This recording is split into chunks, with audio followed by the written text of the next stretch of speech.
case briefs, and so much more. LSData's got what you're looking for. Asplundh Tree Expert Co. and National Union Fire Insurance Company sued Benton Harbor Engineering over the costs of a wrongful death lawsuit involving an Asplundh aerial lift failure.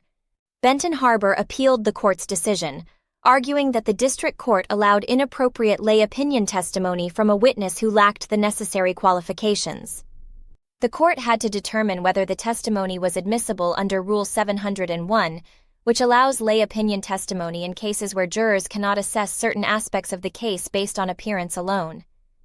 The defendant argued that the testimony was based on technical knowledge outside the scope of Rule 701, and the court had to determine if the testimony had been rigorously vetted and was relevant to the case.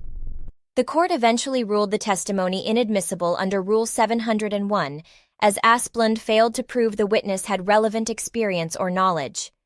The case was remanded for further proceedings, with the trial judge responsible for ensuring opinion testimony met Rule 701 requirements.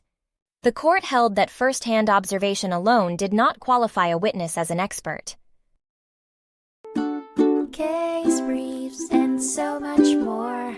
LSData's got what you're looking for. Visit lsd.law, elevate your mind. Leave the stress of class.